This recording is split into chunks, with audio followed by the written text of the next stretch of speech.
welcome to the CollectingCars.com podcast with Chris Harris and Edward Lovett.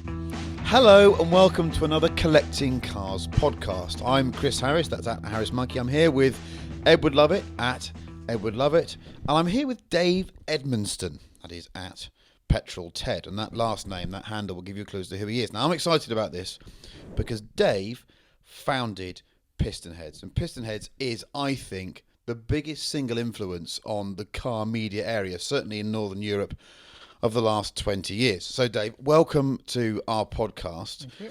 And please allow me to now prime you for information about this incredible beast that you created.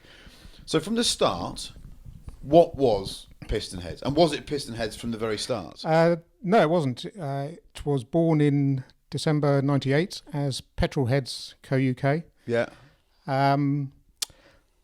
I'd recently got into the TVR scene. I'd bought a S4C. Had that a few months, and this was obviously around about the time the internet was going mainstream. I worked in IT, as did most of the other TVR owners I knew at the time.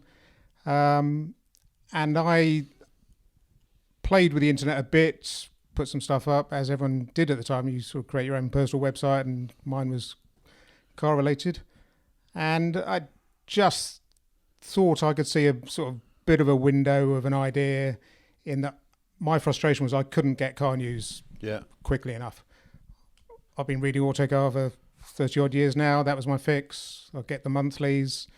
I'd be on various discussion groups about TVR, and that was becoming my fix. So there already were discussion groups, were there, for TVR in 98? Email discussion groups. Email discussion groups. So you email to a group and you have a discussion with 150 people about. You're not doing much to alter the opinion that car owners, TVR owners, are a murky bunch. That was the medium at the time. Yeah. The web was obviously slow. We were still dial-up then, so email was a suitable medium. Yeah. And we'd have the same issues and dilemmas and fallouts on email as we do on Twitter these days, albeit a bit slower. So I thought I saw a bit of an opportunity to do something. I saw the domain name was available, and it was very TVR centric, but my thoughts were this can be about car ownership in general. So sort of speed cameras and whatever were coming in at the time. So there's a lot of sort of topical stuff relating to fast cars, sports cars in general. So whilst TVR were a very good source of interesting news, because they were doing a lot of interesting stuff at the time, and weren't particularly good at keeping secrets, that was the perfect sort of niche to start with, and then broaden out from there. So you like all new ideas, you start off by thinking there's something I need here and no one's delivering it for me, and you had a technical knowledge. So what's your background in terms of IT and skills with computers and stuff? I'm a bit of a nerd. I started playing with computers when I was 12. My dad bought a ZX81, and I was absolutely so intrigued by the whole thing. So I taught myself to program, spent my teenage years in a dark room writing games and etc. And then that became a job. 18, left school, went to work for a teacher who'd actually left school and set up a software house. And so I spent 12 years working for a variety of software houses and financial institutions, and I ended up at Lehman Brothers.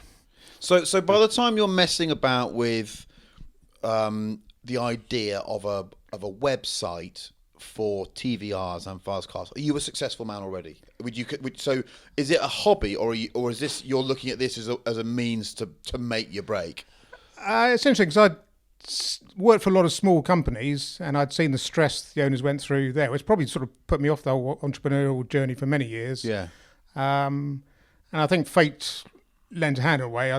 I had a good job. I was working in the city, so I'd put money aside. I could fall back on if necessary. But also the project I was on went a bit pear-shaped. I ended up in a dead-end role while all this was going on, which both frustrated me massively and gave me time to do it on the sly at work as well.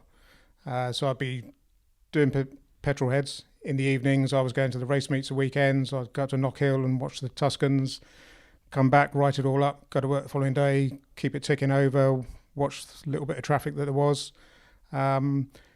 And then it got to a point in August '99. I'd got a few sponsors on the site, a few dealers were paying to be on there, and you had a ripple of interest and a sort of steady couple of hundred people a day using it. And I asked for a day off to do a track day, and like I say, I was on this dead end project, and there were only 3 of us on it, and my boss was out, and he said, "Oh no, we can't possibly leave so and so on his own all day." I was like, "Really?"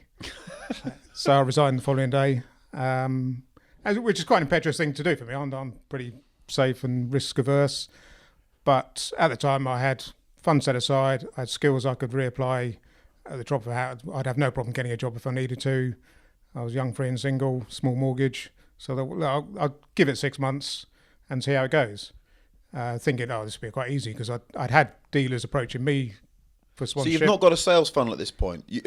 Funnel. Have you gone out and actively sold what it was called? PistonHeads, and was it already? It was. I'll come to that. Yeah. No, I wasn't. I was basically waiting for people to knock on the door. But you had a forum at this stage and classifieds or not?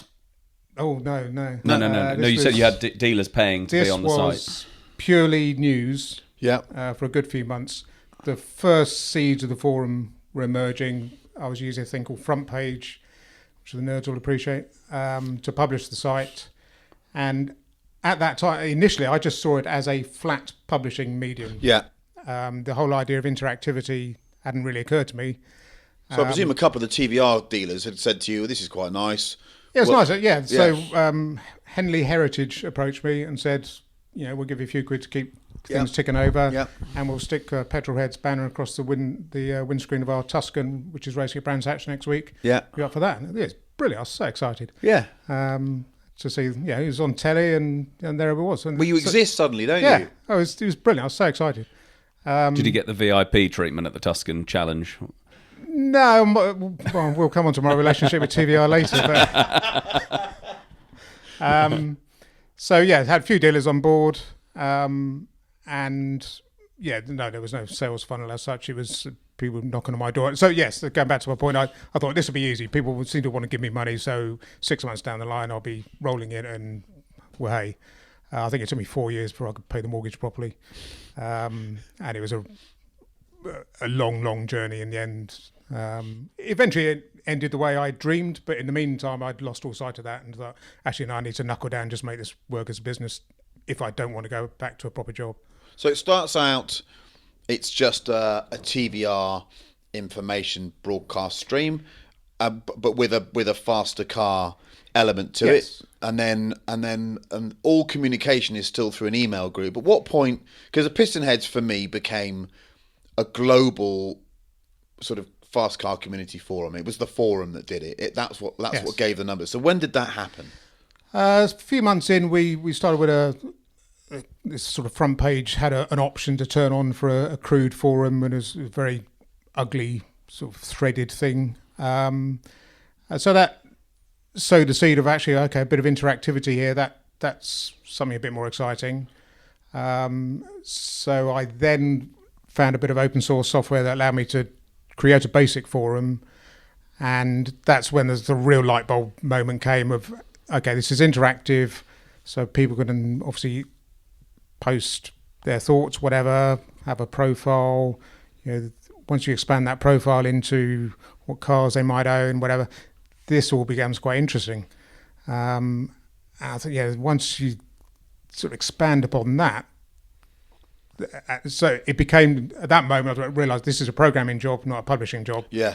And that's when the real sort of vision started to emerge of what I could do with it. Did you undertake to design the thing yourself in terms of the way it was, or were you just taking templates and stuff you could just bolt in there? I eventually ended up writing everything myself. I used a couple of bits of open source software to give me a leg up. But because I wanted the things to integrate, so I wanted people to be able to comment on a news story, which no one was doing back then. Yeah. It was all siloed. So you'd have a publishing mechanism, you'd have a forum, and you might have a classifieds, and none of them could ever talk to each other. So I wrote it all so they could talk to each other, so that when you see someone's car advert, you could then drill into their profile and see probably what they've been talking about 6 months previously about the car. So you get a much richer, impression of We what could someone's cross-pollinate like. conversations as well, Yes. couldn't you? Which was always, you're quite right. Thinking about it now, I hadn't appreciated that. You could comment on a news story Which would then underneath feed the into news the story, forum. which then but it would also exist in the forum. Yes. Yeah. So yeah, that was probably sort of 99. Round about the time people started saying, "Oh, Petrolhead, are you from the magazine?" Well, what magazine? And so I looked up. There had been 6 issues of a Petrolhead magazine, which had closed earlier that year or the previous year. Who owned that? Cabal Communications or somebody. No, never heard of him. Well, at the time, that concerned me. I thought, well, I looked it all up and they got a trademark on it, and I thought, well, I'm getting a bit of success here. If it goes anywhere, I don't want to sort of get several years down the line and then they pulled a rug from under me for using their name. So scratched around and bounced many an idea around in a pub, and that's when it became PistonHeads. But then we got the logo as well, which, I mean, the name, the logo, the iconography. I'm very fortunate with the logo. It's that great. was offered up by a member in his lunch hour.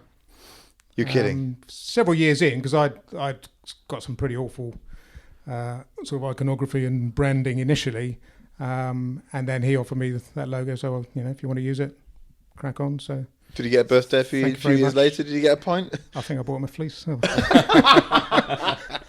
With the logo on. Thank you again. So at what point did you realise, because when you're at the coalface of one of these projects, because I've been involved in a couple of these, nothing like as successful as yours, when you're in the coalface, it's quite difficult to see the bigger picture, isn't it? Because you're just fighting what's in front of you rather than thinking what's 5 years ahead. When did you realise, crikey, this is altering the landscape? I'm not sure there ever was a moment. So, like you've just said, you don't realise I'm still sat in the same room at home doing similar stuff. It's a bit busier. The numbers are bigger, but I also had in terms of raw numbers, I didn't know a lot of the time because I couldn't afford the software to measure it.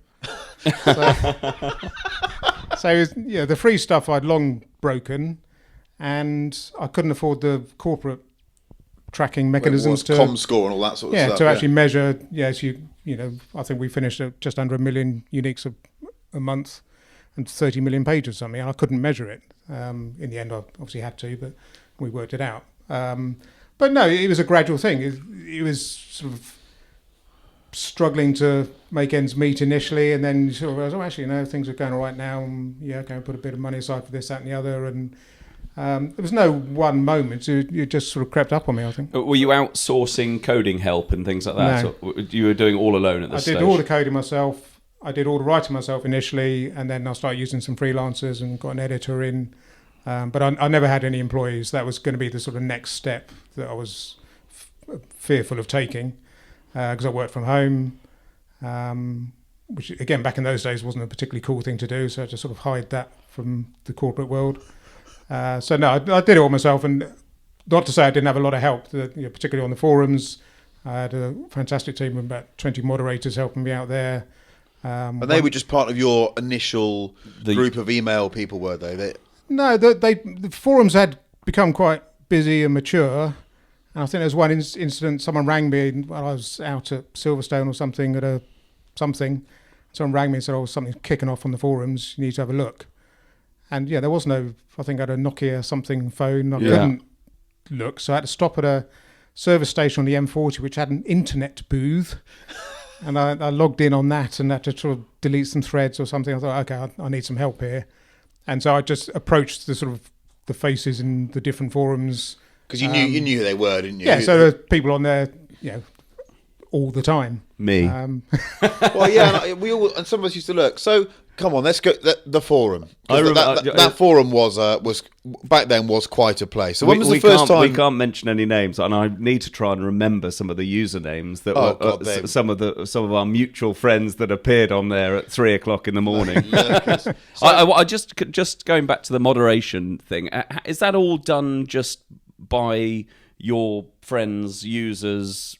It was scrolling through and looking. So it was an evolution. So initially, someone would email me and say, "This is outrageous, sort it out." Then eventually, I built a mechanism so you could report a particular thread or a particular comment, and then that would appear in the moderators forum. And the Porsche forum moderator would say, "Oh yeah, don't worry, I'll deal with this. I know him. I'll have a word with him." Or we had a sin bin. We put people in the sin bin, and it ended up getting quite sophisticated because people would then come back with duplicate accounts, and we had to try and spot them. But nowadays, is there technology to moderate it something that it's... He sold it a long time ago, mate. No, just because there are so many pages on... Yeah. But even back then, there were so many pages. The moderating team did exist until about 2 years ago, I think, and Yeah. I think it's been outsourced now, but I don't know. Yeah. Just to come back to it then, so these forums are... Well, the first question is, what was the explosive position in terms of growth that surprised you most? Because people, if you put a story up and it's quite interesting, people are going to read it. If you get a massive scoop, you're going to get an incremental increase in traffic. We know that. The forum thing, you don't really know where that's going, do you? So that could get really big. And then you've got your classifieds. Which was the one that surprised you the first? Yeah, perhaps surprise is the wrong word. The forums, I mean, they generated a life of their own, good and bad. I mean, I've had utterly hilarious evenings and evenings of the utmost stress. We'll come back to some forum stories in a minute because there's half an hour in that. Yes, but I'm just wondering.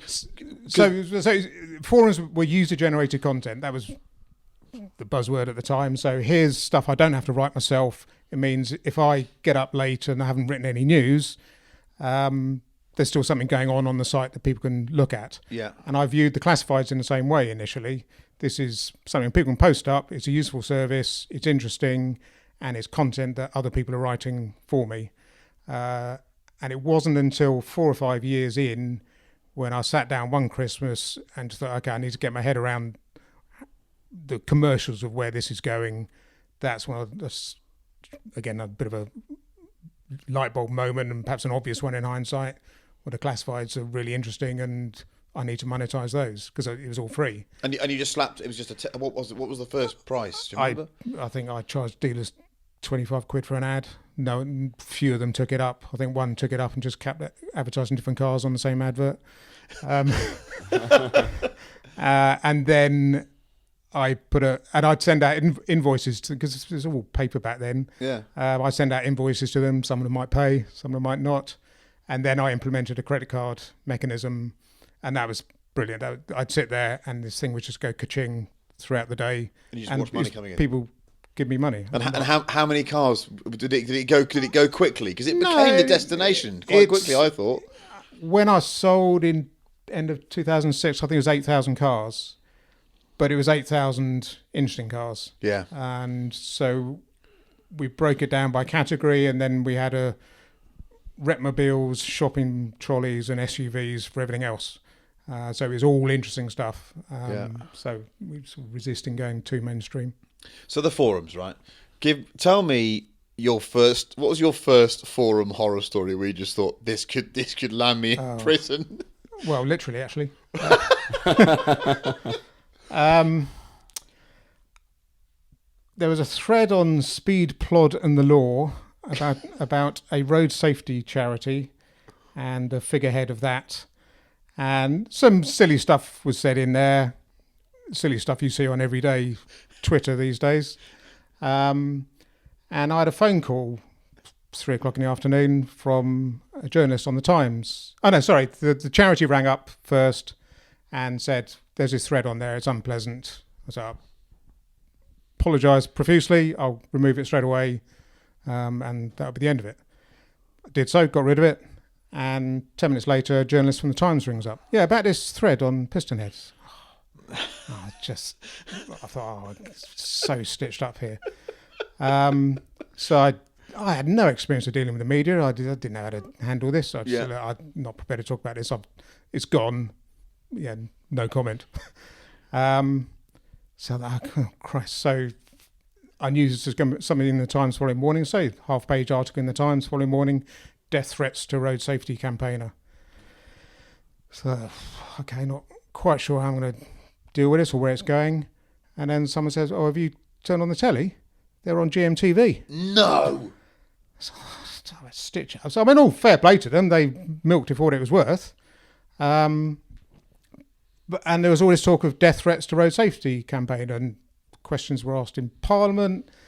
And this rumbled on, and they kept talking about the police being involved, but no one had contacted me. So I eventually rang, 2 or 3 days later, I rang North Yorkshire Police and said, I'm told you're taking this seriously. How can I assist, or can we get to the bottom of this quickly?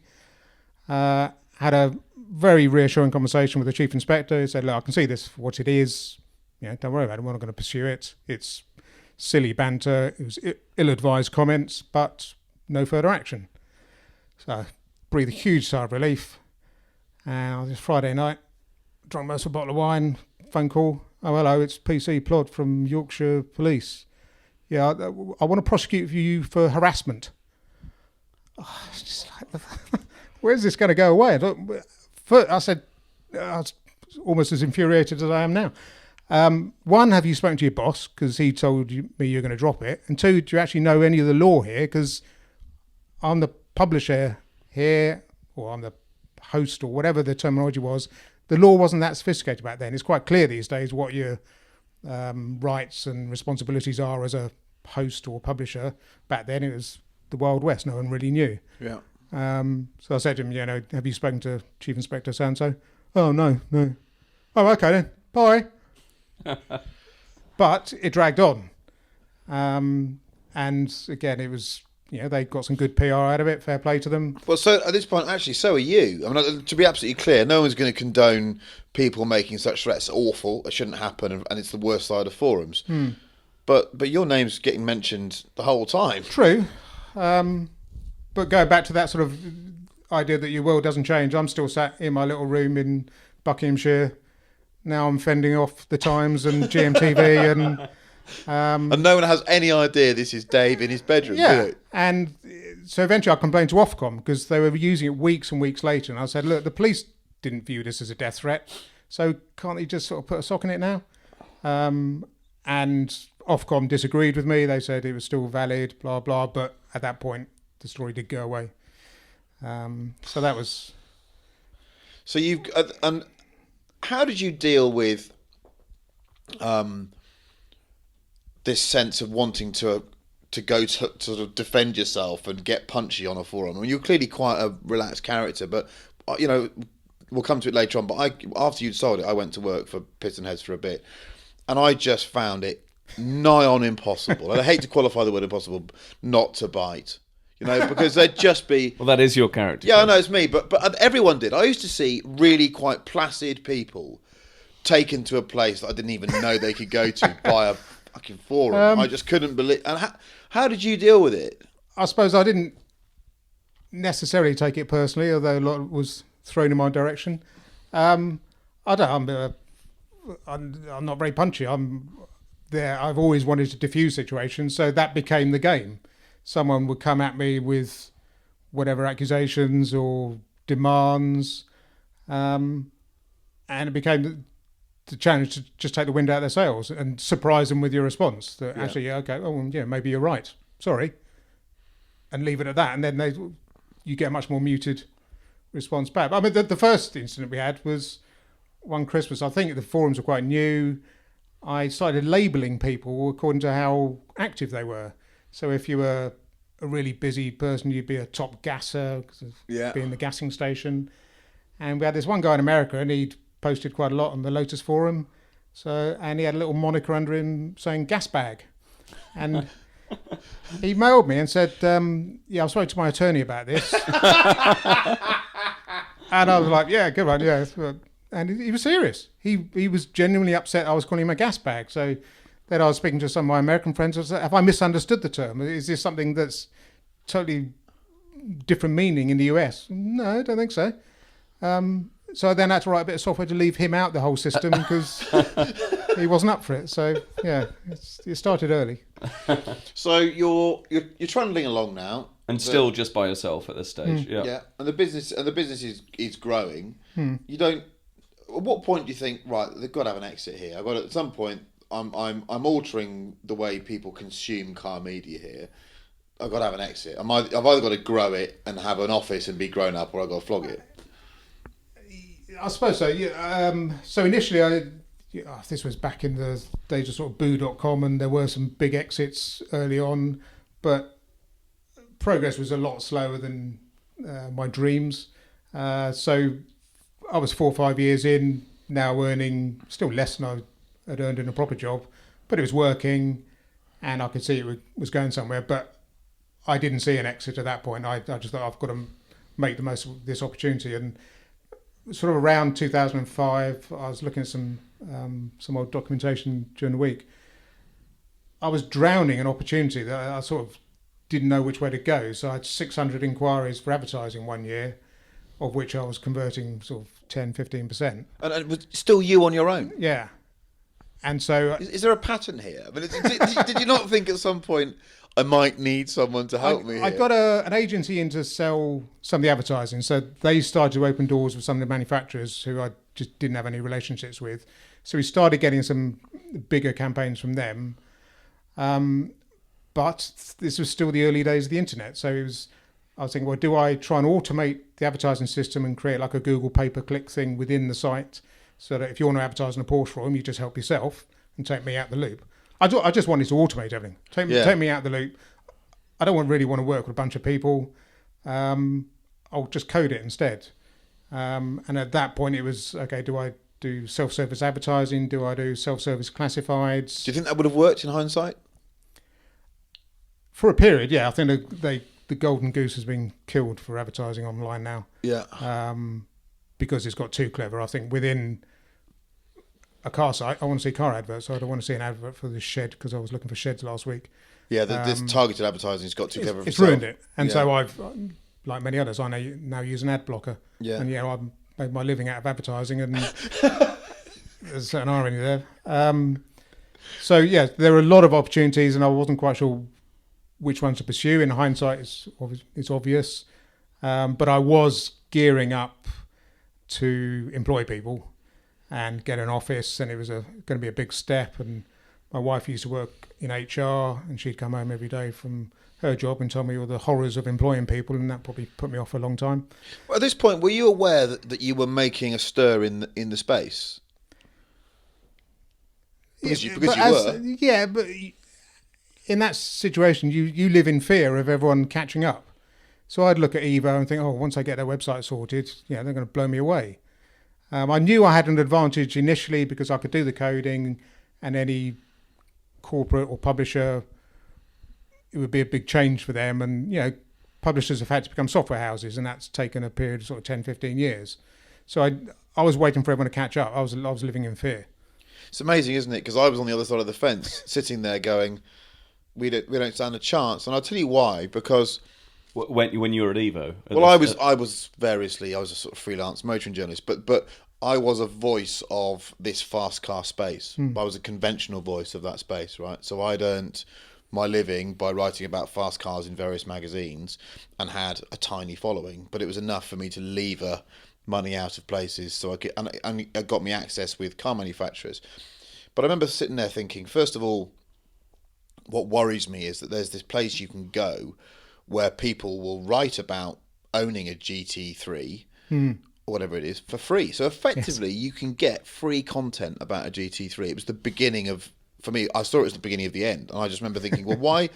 And you can stand there and you can present a confident face like you were doing with your business. You're sitting there, you're saying, we're PistonHeads, we're great. But in the back of your mind, you're thinking, if Evo switches on their site, I'm in trouble here. Well, it was the same for me. I could stand there as a conventional journalist and say, you need to pay for me because what I say about a GT3 is more entertaining than is on PistonHeads. But actually, it creates massive self-doubt, doesn't it? You suddenly think, well, God, what am I offering here?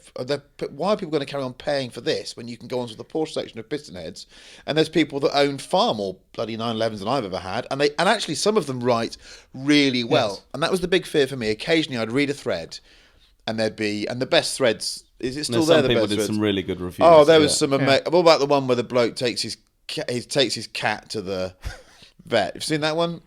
There's an amazing one about a bloke taking his cat to vet, and he can't get the thing in the cage, right? And it starts running away, and it oversteers, and he refers to it as a four-legged Fangio as it slides off down the kitchen. And I remember reading some of this content and thinking, crikey, I'm out of a job here. This is. I had a suspicion these were highly educated people who, in their lunch hour, were frustrated journalists. And you were getting all this user-generated content, and I'm thinking, blimey, I'm in trouble. Also, in hindsight, it's easier to sort of compartmentalise and work out where it stood. At the time, it was all a blur. Yeah. So I was sort of thinking I need to build the relationships with manufacturers and do what traditional journalists do. But actually, the fact I wasn't doing that was probably what was making it different. Because you were the unknown, and you were this. There's always, it seems to me, the car industry is always in thrall with what it can't quite understand or touch, and that's what the influencer works at the moment. The idea of mincing about on Instagram is fascinating to the car makers because they can't really control that space. But and also, you were that thing. It allowed us, the other writers we were using, to take a tone that was quite irreverent and rude and unusual. So it was a lot more fun. I'd write some pretty awful stuff, and it was fun doing it because I didn't have any relationships to break or bridges to burn because I hadn't built them yet. So the tone of the whole place was a lot more fun, I think. You say the whole place, it was you in a bedroom. It wasn't my bedroom, it was a spare room. So you're 05 and you're thinking, right, this has to go one of two ways. Either needs to become a proper organisation, or we need to do something else. Not really. There was no... In hindsight, again, maybe I could have looked at getting investors on board and going big. I just didn't see that at the time. I just thought, okay, well, I've made enough money and we've got enough coming in now. I can afford to get a coder and an office, and just it'd been totally bootstrapped. So my running costs were just my living costs. The site itself didn't really cost anything to run initially, and then it paid for itself quite quickly. So biggest overhead was me. So again, that was probably part of my quest for automation. So it was always bootstrapped, and my vision was, well, I just have to keep growing this based on what comes in and what I can invest. The wider media space, of course, you're growing and you're sitting there on your own, and your cost base is totally under control. Yeah. Because you've happened. I mean, I'd like to say through being super bright, you've worked out how to do it. You're not spending much money, and yet you're engaging people. Yes. And the wider media is spending more and more money and engaging fewer people. We're out there on magazine tests, and we're spending more money on photography, more money fueling these supercars, making content that fewer people are reading because they're coming to PistonHeads instead. Yeah. And then the video thing hits home. Yes. And I think the video thing actually plays a massive part in the downfall of a lot of these big car magazines, because they suddenly thought, we all have to make video. I tried it. And it just cost a fortune. And then you got to host it. I put a tripod in a bush. Then that was a different video, Dave. I drove past it. But I had someone, again, a lot of people were very helpful. A lot of the people on PH were in IT. Someone, I didn't quite understand the deal, but he needed a lot of bandwidth going out to offset some bandwidth going in. So he gave me some hosting for videos. So we did some experimentation back then, but it was all too slow to download generally, I think. Yeah. We were still on pretty slow connections. But I keep digressing. So 05. So I want to get to the juicy bit here. So because I find the transfer of PH to someone else, the ownership, fascinating, and what happened. And I've never heard it publicly spoken about either. Okay. It was 2006, and EMAP contacted me to talk about stuff. I can't remember. It was vague, possible collaboration on something. So I went up to their offices in Peterborough, and we had a couple of meetings, and it soon became apparent they were fishing to find out more. It turned out they were actually interested in the software because they wanted a publishing platform, and they just tried to buy one and failed, and they were quite intrigued by what I'd done, and particularly the ability to reskin. So I had some other sites which were replicas of, like the Porsche forum used to also have a replica at Porkers Co. UK. Yeah. So I could reskin things. It was quite crude behind the scenes, but it worked. So they started expressing interest, and I just said to them one day, look, are you trying to buy this, or do you want to buy this? Is that where we're going with this? And so we started to have some more frank conversations. And tell me, because not many people have done this, the idea of leaving a conventional job, building something on your own. You've taken a risk, right? Yeah. You've done it on your own. When you walk out of that meeting, the first time, and you've thought, I might have a fish on the line here. Did that feel utterly euphoric to you? Or did it feel a sense of relief? Or did it just feel like the place you always thought you were going to get to? I can't remember my emotions at the time because it obviously was exciting. Oh, don't get me wrong. But it's another unknown. This is something I've no experience of business or selling. So first thought is, okay, I need some help here. I need to go and find someone who does know what they're talking about. And is this all going to happen, or is this, they're going to turn around and offer me £3.50 for it, and I'm wasting my time, or is this, life changing? Did you have an idea of a number in your head at all? No, and that was the first sort of months of negotiation, was trying to work out, because it was still a very modest business. I mean, as a business, it was, one man doing well. But it's numbers. The numbers around it were massively impressive already. Yes. So around about that time, once I did find some software to process the numbers, it was 30 million pages a month. But it wasn't that they were interested in. They were interested in the software. So I went and did a bit of networking. I found an advisor in mergers and acquisitions, and he knew. There was no lack of those lurking in the forums, was it? And he had experience with EMAP and the publishers, so I rocked up to the next meeting with him, and there's this look of horror on their face because he's the one. Perhaps it was naive of me to engage him, but he was the one who'd screwed them on the previous deal. So he was asked to leave, and was he? Yes. Well, just leave the meeting. Yes. Yeah. So hold on, you've turned up with your your right hand man, your wingman, and they've said he needs to leave. Yes. So I think that we had a brief coffee and then said, look, this isn't going to work if he's here, because they were obviously still quite bitter about what had gone previously. So I parked him in the background. I realised later they thought I'd got rid of him, but he was just advising me in the background. Yeah. And he said, well, to get any sort of idea of value, what someone's prepared to pay for it, we need to go and talk to some other potential buyers. So we went to talk to Yahoo, the Daily Mail. That could have been quite amusing. Yeah. Auto Trader. They engaged, and Haymarket. And Haymarket looked at the numbers, and they could immediately build a plan around that.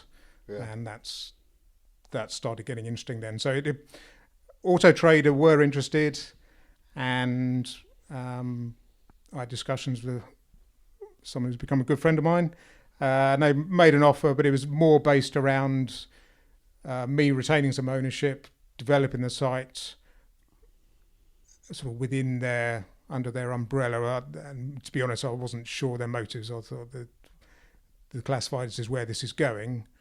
They don't really want, they're buying me to consume me, not to really grow me. So much as it was attractive, the end goal wasn't really what I dreamed of. So I boiled down to EMAP and Haymarket. And Haymarket very much around the traffic, and they could see the money they could make from selling it with a proper sales team, and all the relationships they had that I didn't. That was a good fit there, wasn't it? It was, and I really liked the people I was dealing with. With EMAP, it fell apart a bit.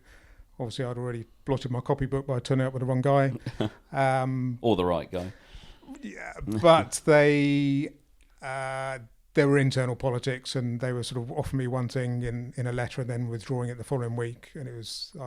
So is it true? I heard anecdotally, and I first of all, this is not about numbers. I'll never ask you about numbers because I'm not interested, and I think it's absolutely your privacy. But I heard this rumour that basically EMAP got over the line, and then there was a bit of then something happened, and then Haymarket got it. Is that the case or not? Not really. No, EMAP, we eventually put a number on it, which was basically I had to come up with a number in the end. Yeah.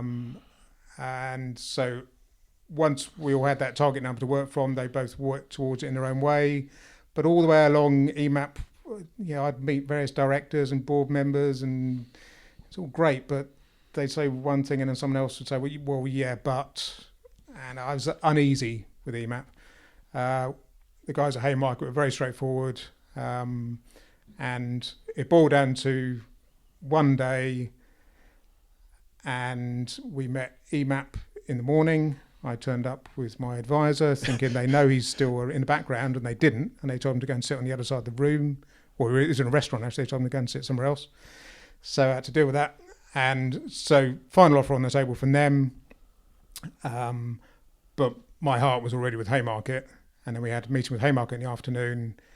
And I'm thinking, well, I'm going in there to accept the deal. And fortunately, my advisor was more poker-faced and squeezed a bit more out of them. And they said, okay, fair enough, but that's it. You walk out of the room today, deal over.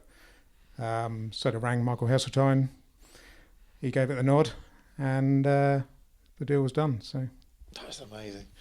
And so who was? And so I presume Mr. Fuller was involved from the Haymarket. Patrick Fuller and David Prasher. Yeah. So it was one thing we got in common. So I Patrick Fuller made a profound difference to my life as well. Yeah, so I really enjoyed it. And I ended up working there for sort of 6 months handover. It's funny, these characters, isn't it, that have, Patrick, he doesn't work there anymore, but he gave me my break and supported me when I was fairly irascible, and I'll get him on this one day because he's got lots of stories, but no one, and he basically, he took PistonHeads from you, kept you on, and I think nurtured it sensitively and did a great job with it. In fact, I remember him introducing me to you. Yeah, I remember in that office, saying this is Petrol Till. I'm like, wow. But no one knows his name. He's sort of, because no one knows who he is. One of these sort of secret people that lurks in the background that actually has had a huge influence on affairs. So you walk out of that room, and you've gone through the journey. What were your thoughts? I was obviously excited to do it again in a way. I'm still trying 10 years later. I was very fortunate. That was my first entrepreneurial journey, and I bagged it first time. And my adventures since have taught me just how difficult it is, and how, in hindsight, I've got the timing right and all the things perhaps I probably didn't appreciate so much at the time. So with hindsight, how, and we'll talk about some of the things you've done subsequently. Yeah, we'll do a half-time thing. So with what you know now, how much of it do you think was down to how much of it is down to luck and timing and enormous amount? Yeah, you make some of your own luck, but timing was key.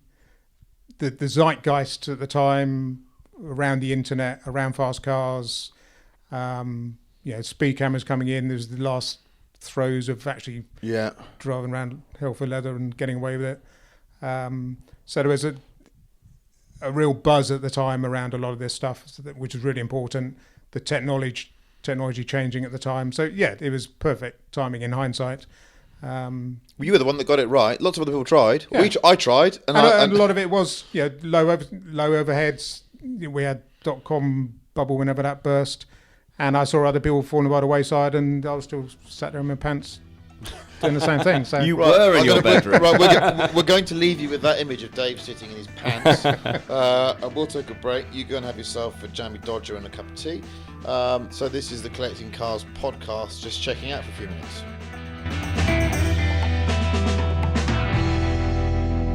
Collecting Cars, the safe, smart and simple way to buy and sell collectible cars. An online auction platform for the UK and Europe. Follow us on Instagram at Collecting Cars and also collectingcars.com.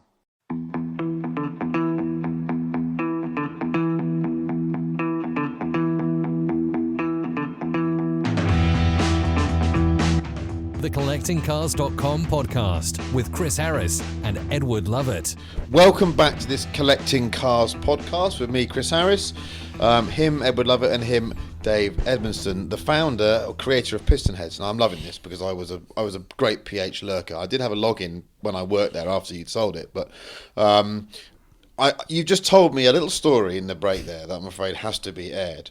So, back in about 2004, we think, PistonHeads went off air for a week. The story behind it is magnificent. Dave, over to you.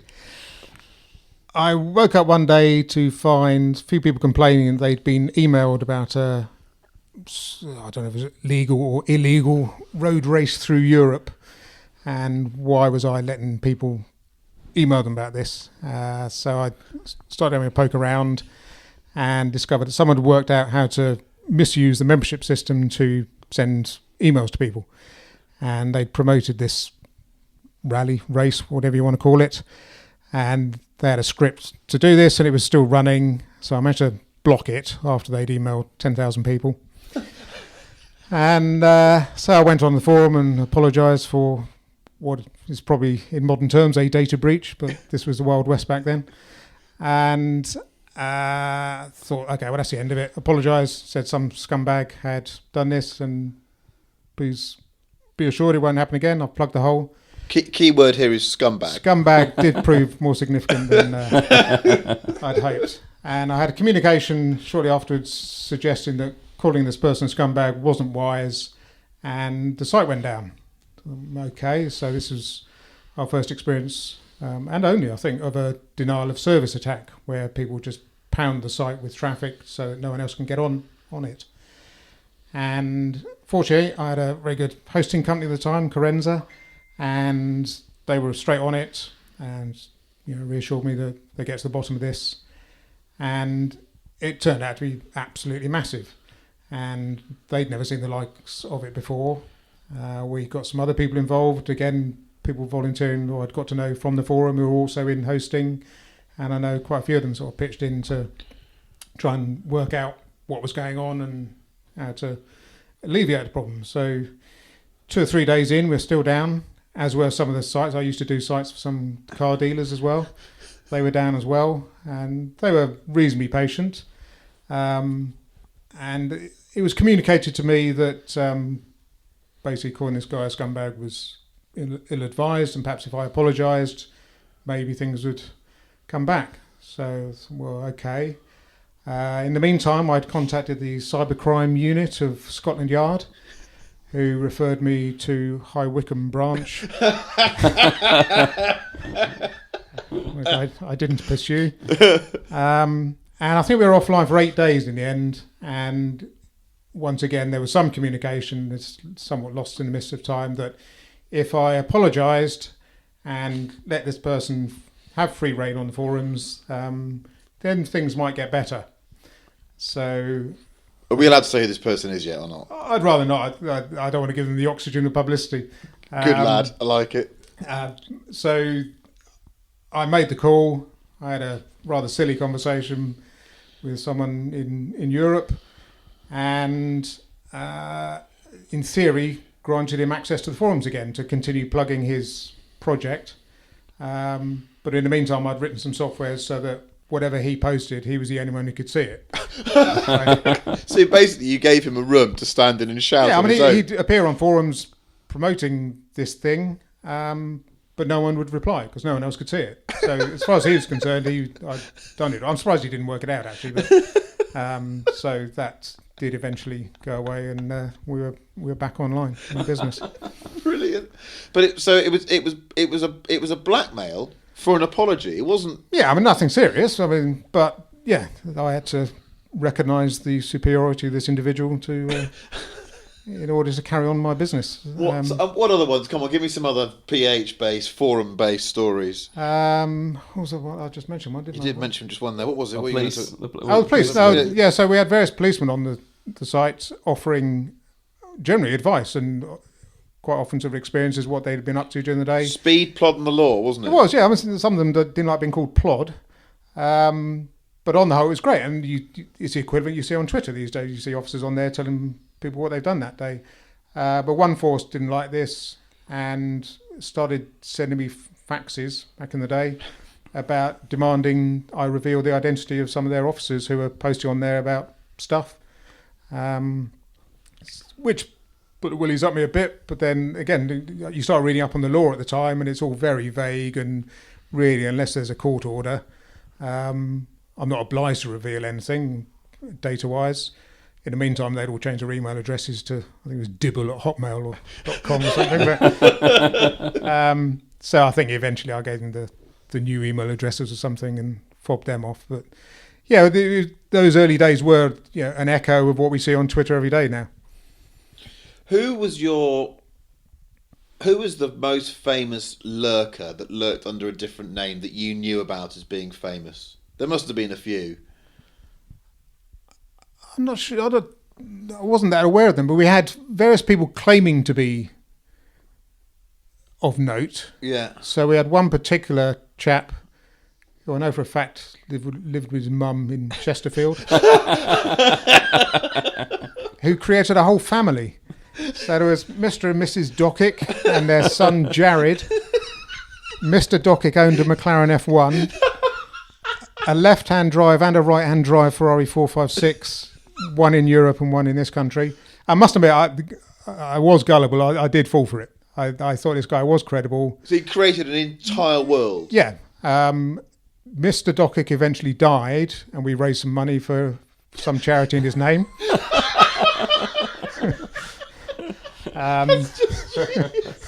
The son carried on, and eventually the sort of PH police tracked him down because he was obviously already 100-odd F1s made, and he was claiming to own a certain one, and eventually they worked out someone else owned that car and how long did it go flushed for? him out. Well, it got tricky.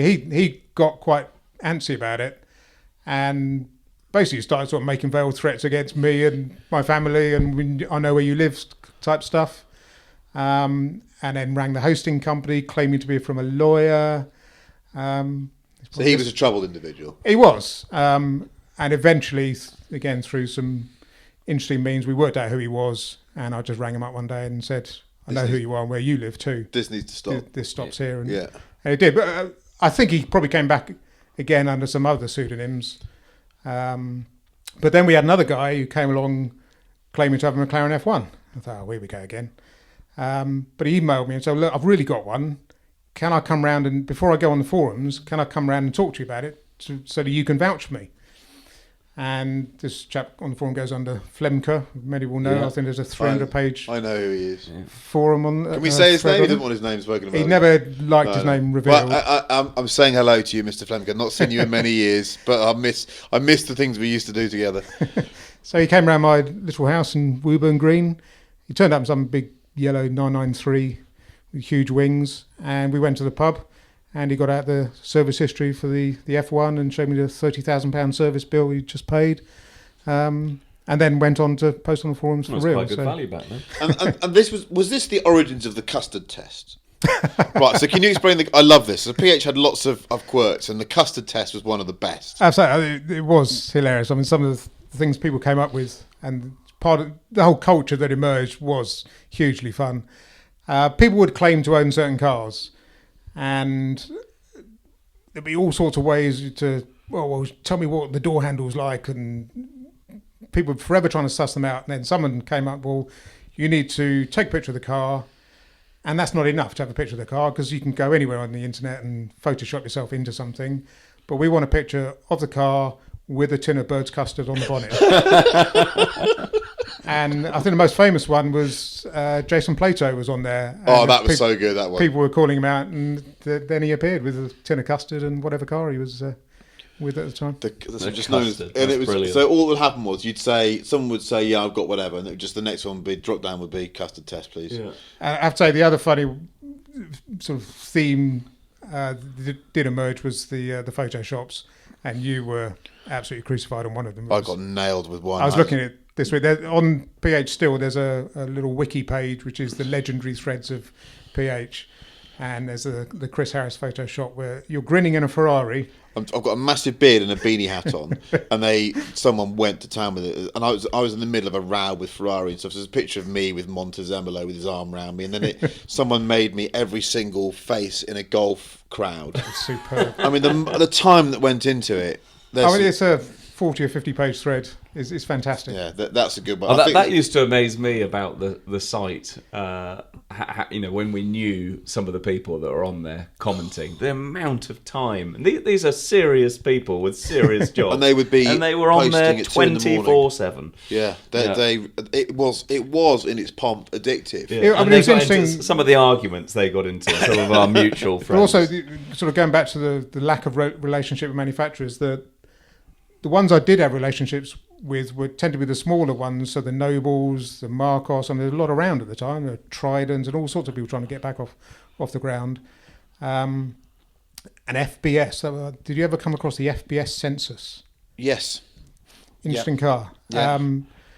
I digress slightly, but the feedback they would get initially to giving us some information was a real shock to them. Yeah. So the idea of, getting a journo in and writing an article and a month later it appearing and, people say nice things to you. Now I put a story up and within hours they're getting, well, that's crap.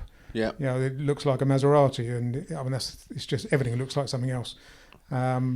So that instant feedback was a real shock to a lot of them. Yeah. I think it was a, what's my stomach rumbling? Sorry. I think the disruption that it caused in the motor, sort of the specialist motor media industry, was fantastic because I think it forced change for lots of good reasons. I mean, we're going through another phase of it now. I'm less fond of what's happening now with influencers and Instagram because I think it's lightweight and I don't really get it. Whereas PistonHeads was the other way. What it did was it exposed the magazines as being a bit lightweight. And I can remember, I can admit now that I'd go and speak to people at Porsche who would have been reading PistonHeads and would go into the Porsche GT3 forum and some nutter had been tracking his car in a way they never expected. They'd read stuff and say we didn't know that was happening. So what you had was this sort of intensive car enthusiasm that I loved. You could finally drill down into areas that you were really, really, really fascinated with, and there'd be a space for you. Yeah, I mean, what intrigued me was the manufacturers didn't reach out earlier. They seemed to be so hands off, which suited, in hindsight, suited me. It meant I could write the nonsense I did. But yeah, a few of them sort of, I think Dunlop and Porsche started to contact me towards the end of my tenure and try and get me involved, and Dunlop in particular did.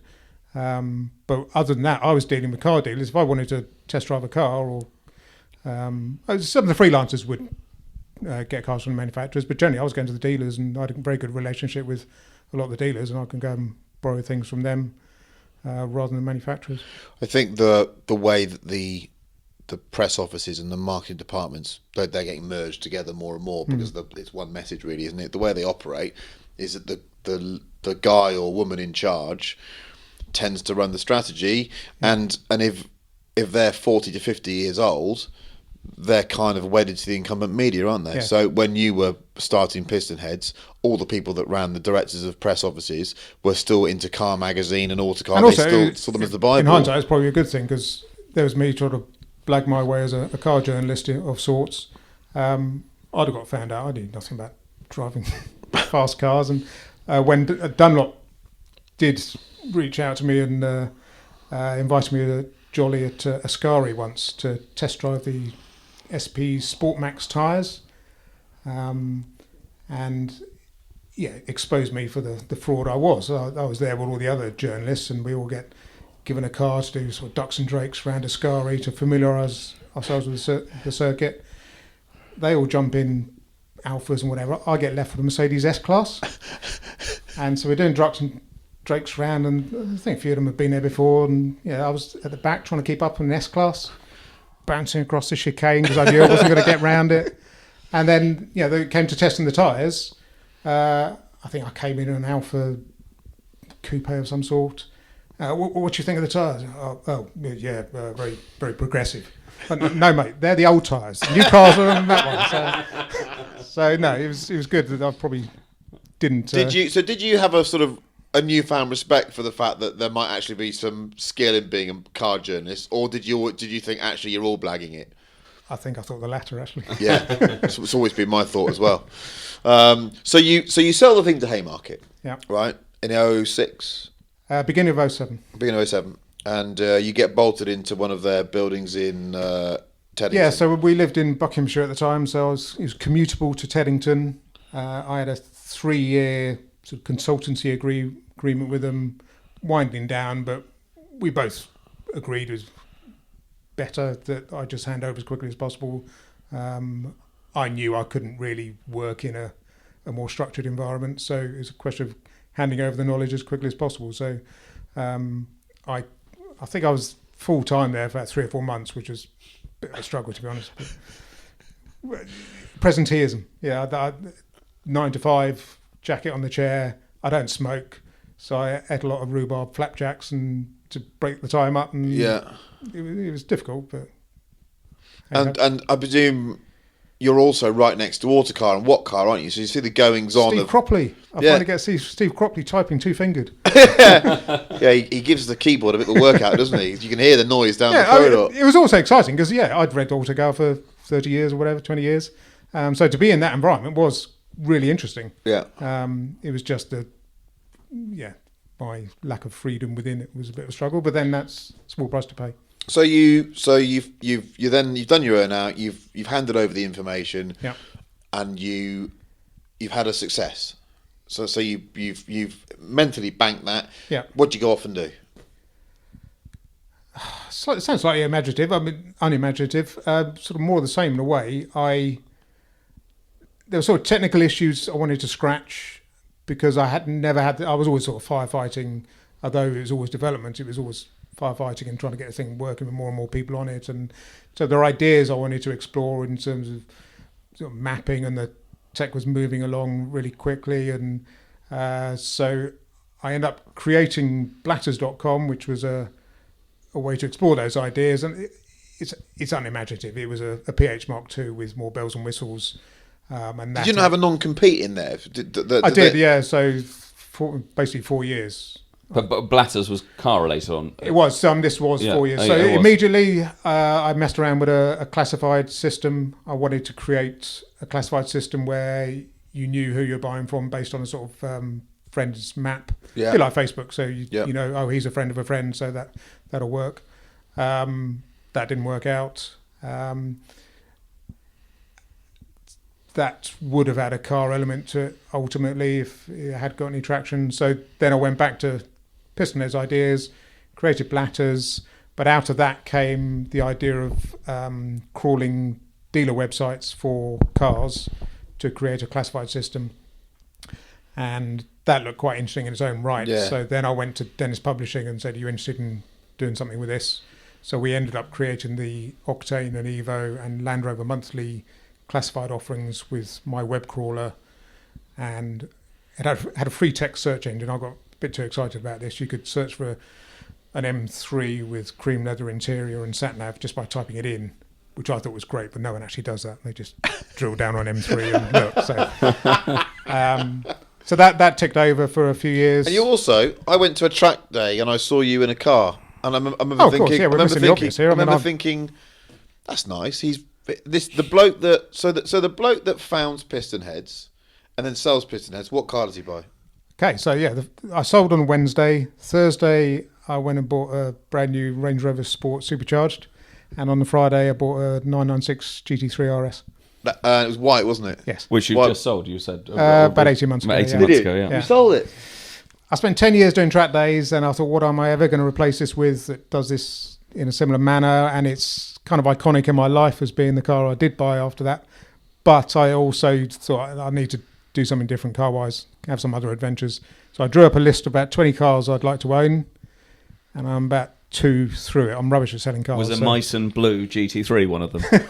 But I'll get a taxi home. I'll just I'll colour in that picture. Ed was just turned up in a special order Meissen Blue GT3 with an exhaust so loud that you can hear it 30 miles away, and it's got yellow writing down the side. It'll soon be marketed on international collectibles, I would have thought. So you're just going to fill a shed full of cars that you want. I don't want to own loads at a time, so I bought a Z4M, had that a couple of years. Yeah. That was a good one. Managed to sell it back to the same dealer I bought it from for the same price 2 years later. Why is it that's what we always aim for, all of us? Then I bought an F-Type 5 litre. Yeah.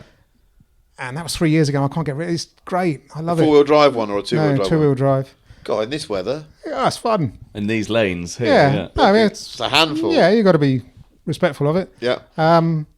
But it's convertible and it makes a stupid amount of noise and it's powerful. And so it's basically a TVR, isn't it? It is, yeah. It's a reliable TVR of the modern era. So my plan to work through this big list is stalled again because I don't At the F-Type. Yeah. Let's go back. Actually, I love jumping around on these. TVR. So you're a TVR customer. Did you ever get a letter from TVR telling you to politely Foxtrot Oscar with your complaints? No, I never bought one new. So I bought the S4 in 98, which was 3 years old or something. And then we had a couple of Chimeras and a Cerbera. You had a Cerbera, did you? Yeah. Brave boy. An 8 or a 6? 8, 4.5. Never quite gelled with that. Just Always followed, trying to kill you, didn't they? There was a customer that lived in Westonbirt, and I remember him telling me his story about the Cerbera. And he was taking his daughter to school one day, and he said, "Oh, I recognise that car," as he saw the arse overtaking him. No, I remember driving. Well, the thing is, I always had a slightly tricky relationship with TVRs. They'd never really quite liked what I was doing. But you were the biggest destination to go for TVR. Yeah, but it was sort of warts and all. So particularly, things were all right. We just kept a respectful distance, and I didn't bother them, they didn't bother me, until until the Speed 6 engine started blowing up. And they were in complete denial. And you were a place where they could all come together and discuss it. But they didn't. So everyone would mail me privately saying, "Oh, don't tell anyone, but my engine's gone as well." Because everyone was worried about their resale values. They didn't say... The number of people I knew who'd had chocolate engines, and then it was around about the time Smolenski got involved and took over, and he had a new PR team or whatever you call it. And I remember one of the meetings at Haymarket, sort of trying to nail down the final deals before we actually signed, and I was in a car park outside on the phone to TVR, them threatening me with lawyers because someone had called them not a scumbag this time, but something else. And I was having to fend them off because they were throwing their toys out the pram about what had gone on in the forums again. So it was, Are they coming back, TVR? Will they arrive? I saw the car last year. It was doing the rounds again, wasn't it? I think the world's changing too quickly. I think the idea of the British low volume sports car that uses a vaguely conventional engine, it might be over. I think. Well, I was looking at the list of all Marcos, Noble. I can't remember them all now. There are about a dozen I was sort of talking to on a regular basis back in the day, all trying to do that. And we all. I think the you need a base architecture that you either buy from a big car manufacturer, or they kind of give it to you for not much money because they quite like what you're doing, like the way BMW did with Morgan. Yeah. Unless you've got that architecture, you're not going to get through any of the emissions. Well, Euro someone's rebought Weissman again recently, so Weissman's about to come back with BMW motors and wiring looms, etc. I flew to Germany to drive a Weissman. This is again where my... Is it Weissman or Weissman? Weissman. I always thought it looked like a C-Type that crashed into a Healy. It was nice. I mean, it was a bit like a German Cerbera in a way, but it was so good, it was boring. But if you like the Z4M Coupe, it's that. I came away just really nonplussed in that it... You perfectly describe TV owners, and I'm assuming you're one. They just want trouble. Character. So when you go to the pub, do you prefer it when there's just a suspicion a fight might break out? I did 70,000 miles in my S. Not all untroubled, but S, they were different. It was when they got ahead of themselves. We had a Chimera. We did. A late Chimera was a good car, though, wasn't it? We had a couple of those. They were good. The low volume sports car thing. Well, I remember the first time I went in a Weissman, I was with Sutcliffe. It came as an autocar test car. We had no idea what this thing was, and it had a M3 Evo engine in it. Yeah. And I remember sitting the year before with BMW saying, we will never ever lend anyone an M engine. So clearly someone at Weissman had a photograph of a BMW board member compromised and he's gone, we'll have one of those for our car, please. And the thing was so low at the rear that on the A316 going out towards Chobham, I remember it bottoming out over one of the expansion joints and thinking, God almighty, this thing's mad. I thought it was wonderful. I think it's a great car. And I think there is a market for that kind of wildness, but you can't. Whereas these people used to blag it with emissions and everything else, the world's changed. You can't blag it anymore, can you? You've got to have it nailed down, and also a lot of the systems. So if you go to, I'm involved with the next Singer. Ultimately, Bosch control, or those people control a lot of what you do. Because they have to have final sign off. Because if Magnetti Marelli, for example, have their architecture in your car, whether they've got ABS or whatever it is, if that goes wrong later in life, they're liable. Yes. So they have to have sign off as well. So once you let these big, clever, rigorous engineering organisations into your project, the costs just go up so high. It's funny, the only time I ever talked to Peter Wheeler was they were getting a bit of a hard time about the lack of safety equipment on their cars, and Ben Samuelson dragged me over and said, well, Peter would like to talk to you. Basically, can I do a piece for him the following day about why there's no ABS and how it's safer to get thrown clear through the windscreen or something? I can't. It was very convincing. I mean, it was, to be fair, it wasn't nonsense, but it was. He made a compelling argument for a lack of. Well, as you probably realise, a lot of these guys, the figureheads of the industry back then, were very charismatic figures who, you'd read about them in Car Magazine and think, why is the journalist falling for this shit? Yes. And then when you'd meet them, you'd be like the snake in the bloody jungle, but you'd be there going, oh, yes, Peter, you're quite right, Peter. Do you recognise that effect? I was that person. So you've had a couple of goes at a PistonHeads style website or something, enthusiast based, classifieds. Where are you now? What are you up to now?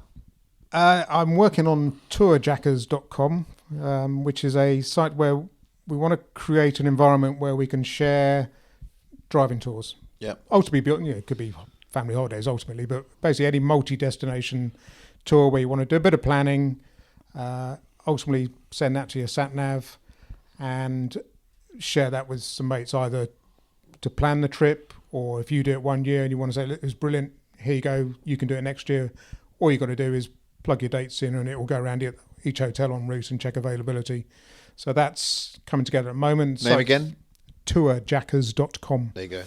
You've heard it here, people. It's going to be a bit of a long slog, because to get the Google style, planning a route on a map and be able to sort of drag pins around and all that malarkey is that app based or?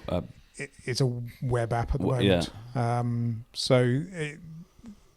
We're confident it's going to fill a niche, but it's going to take us a while to do it, I think. Yeah. But it's taking shape. So the basic tour planner should be up this week. And this is European or global?